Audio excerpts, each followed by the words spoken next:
everyone. I am so excited because I'm talking to Marcia Butler again because she has another book out. She's going to hold it up called Oslo, Maine.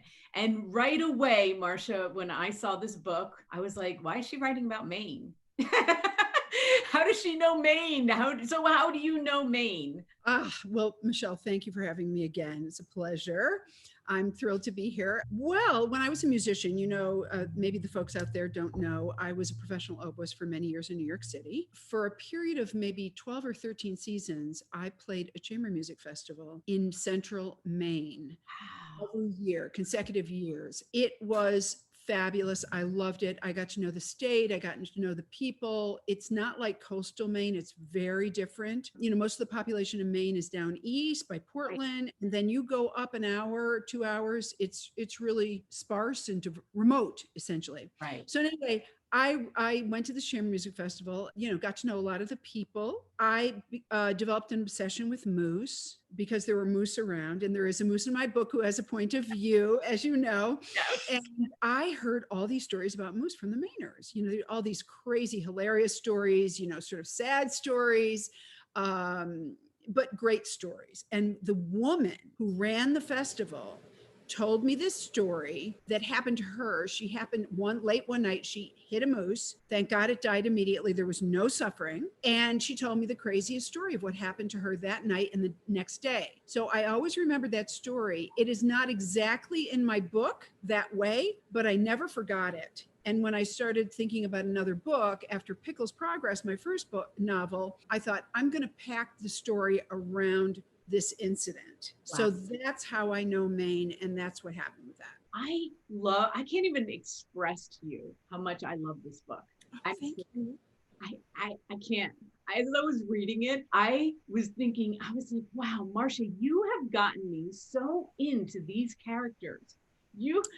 I can't remember the last book that I was so intrigued by them, like couldn't stop reading about these characters. Okay, we're gonna go. I wrote them down because my memory is not good. Okay? And by the way, thank you. That's the highest compliment, that you're just like completely embedded into the characters, because that's kind of what I was going for. So I'm pleased, Michelle. I know, because they're crazy, sane, crazy, like just they're anyway. So we have the little boy Pierre. Yes. My first question is, you went French. Is it French? Because I know nothing about Maine. I don't even think I've ever been to Maine, but right. These people's names are French names. Is there French part of Oslo, Maine? Like, is there, Well, Oslo is a fictitious town, first of all, but oh my God. So I did not know that. I went with, yes. City name.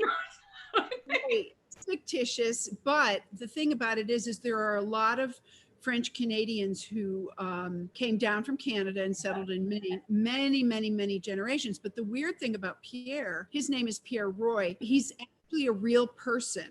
Okay, so I know a Pierre Roy who's bizarrely an oboist and was from Maine. He lives in Buffalo now. It sort of rolls off the tongue. It's very sort of liquid, Pierre Roy. Right. And he gave me permission to use the name. Aww. Yeah. All right, so then we have him, and he's a very huge part of this story, is because he's a boy. He's gotten into an accident. He has no memory. We'll go on. But his parents, Claude and Celine. Right. Celine, I don't know. I was so rooting for Celine. Okay. You just want her to be, get her act together. Get her act together, Yeah, it's true. Celine, she's tragic. As you said, Pierre Roy's gotten in an accident. He's 12 years old and his memory is gone. And everybody in the book, these three families, are trying to negotiate this poor boy's memory. Celine descends into a pill addiction, essentially, because she just can't cope, right? And she also has a fetish for high-end shoes. She's got Louboutin and Jimmy Choo's and Michael Kors in her bedroom, and she kind of like drives her husband crazy because she's constantly buying these expensive shoes. She's a person who I think has a very fragile constitution, and she was perhaps ready to crack, and anything was ready to crack her emotionally. And her son getting this memory loss, it just really sort of did her in. She comes through it eventually. It is sort of a dark aspect to the story of how she copes with her son's brain trauma, really. Right. And of course, we have Pierre who plays the violin. And I love how you wove music into his like treatment. I love that because, you know, I know you and I'm like, oh, this is perfect. This is perfect. I could, you know, I just love that part. Her husband, Claude, is also like, you know, he's like, he's a tragic story too for him. And it's just, you know, you're like, so through the whole book, I'm just rooting for these people to like, come on, you can do this, you know? And I think in a weird way, Pierre was rooting for his parents to make it too, right? Absolutely. I mean, you know, as children, Pierre's 12 years old. So as children do, they see everything. They notice everything about their parents' relationship. And Claude Roy is like a typical blustery, he works at the paper mill. He can't seem to get away from himself. You know, he's resentful. He has all manner of ideas about how his son should be. And his son is not that way. His son is more sensitive, shall we say. And then the brain injury comes on top and he has absolutely no clue how to deal with this. Claude is probably the most complex character in the book. He's this blustery, masculine archetype, right, but he loves his family, but cannot get out of his own way. So he just desperately loves his wife. He has no clue how to help his son. He's not a pristine person in life himself. And he has many, many things that he's got going on the side, which are not particularly admirable.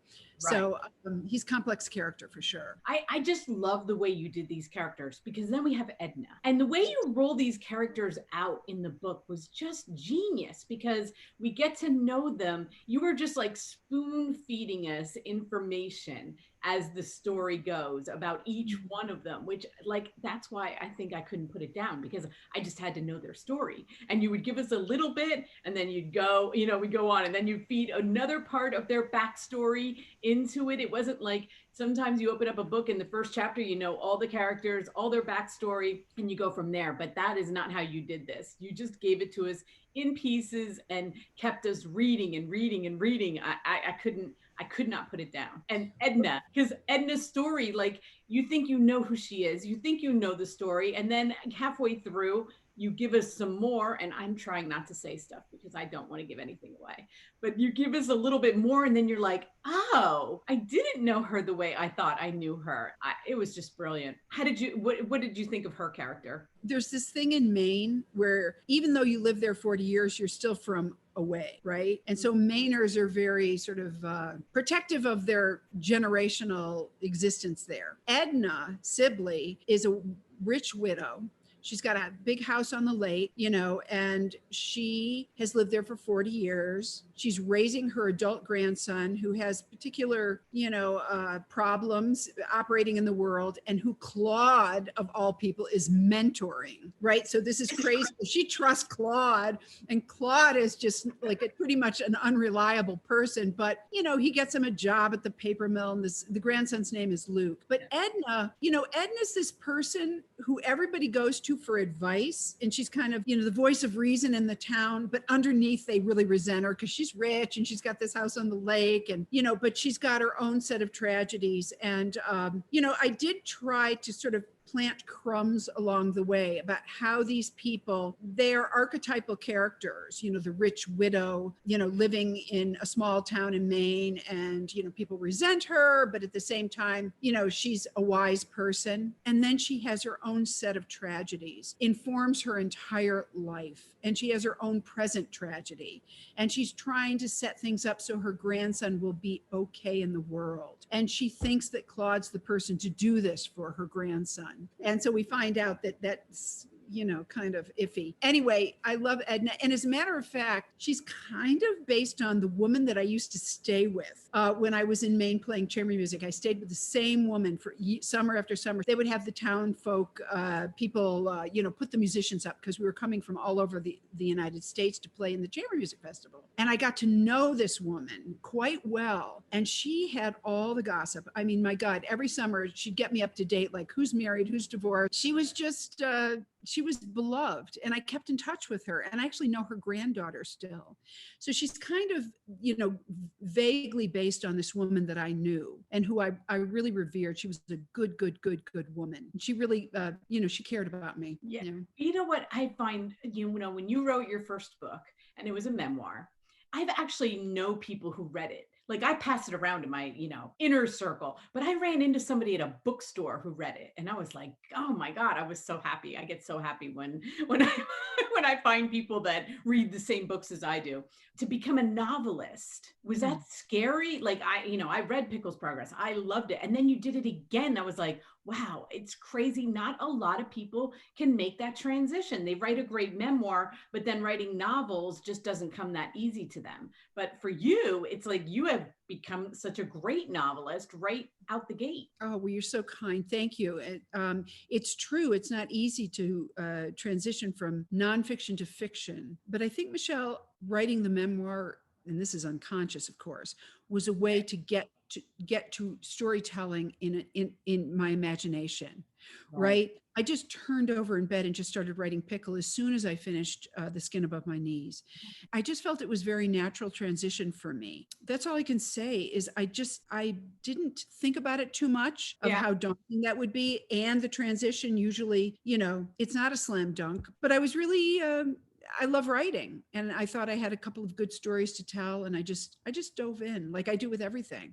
I recommend that people don't think about it too much, in general. Like my recommendation is just do it, because in doing it, you find your bravery. Well, right? I feel like with you too, because of being an oboist and being in that world, and like you are just used to success and you just go for it. And that's what I think. Well, I don't know if I'm used to success. I mean, I have been very fortunate, all this kind of stuff. But, it's a slog. I mean, every book, it's not like you write one book and the next book is twice as easy and twice as fast. Mm-hmm. It's like, they're like, one is a wolf, one's a giraffe. They're in the animal world, but they're completely different. Everything is beginning again, new.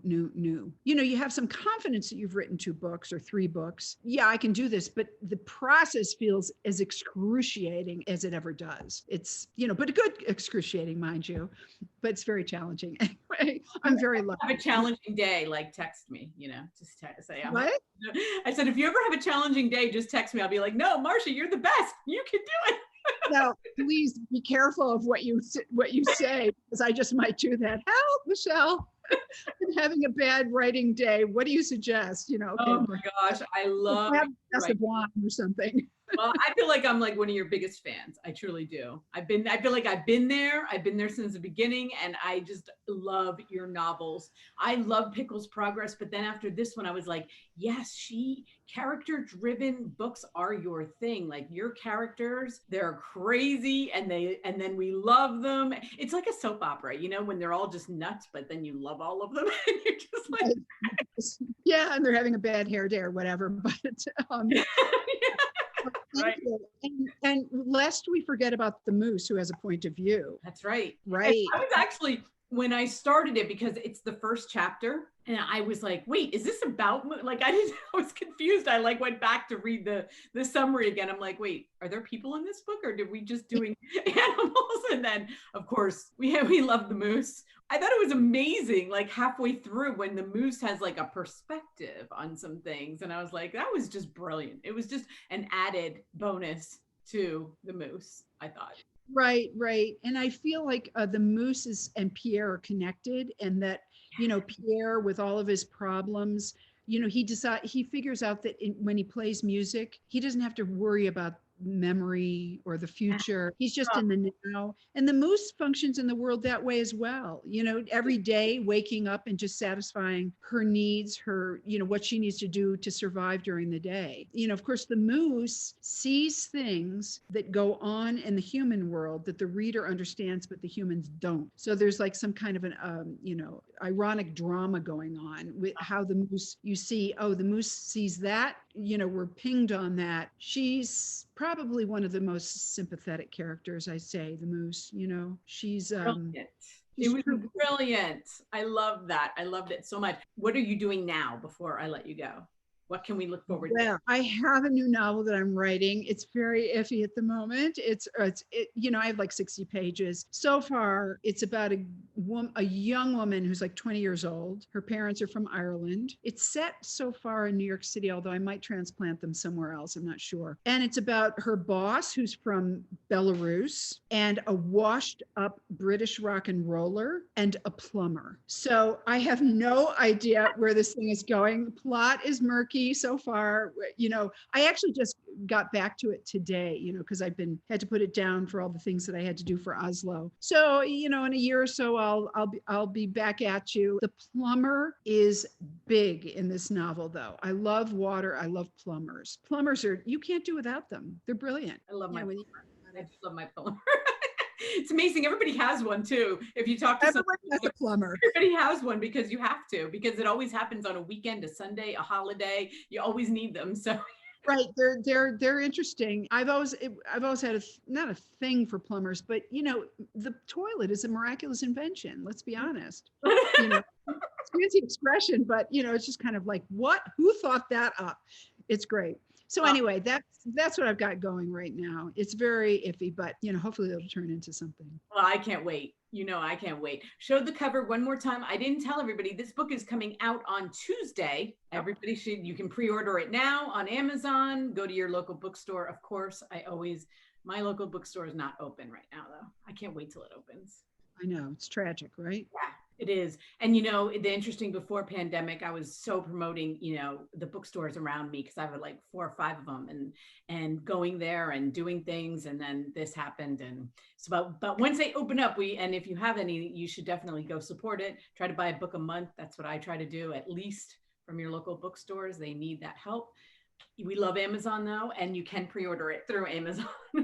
So thank you so, so much. It was so much fun. So much fun. And that's what a novel is supposed to be. And another thing that I wanted to tell you, I keep thinking of things that I want to tell you, 288 pages. If you can write a novel in 288 pages, but seriously, I have found so many recently under 300 pages. And if you can do that it is beautiful. It's a sweet spot.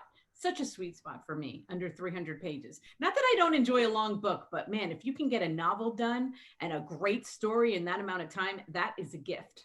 So. Oh, thank you. I mean, it is on the slim side for a novel, but thank you, Michelle, for having me again. It's such a delight to talk to you always. I know, so much fun, Marcia. I can't wait to see what this does. I will be following you on social media on Tuesday, and thank you. And I am so happy for you. Thank you so much. Okay, bye-bye.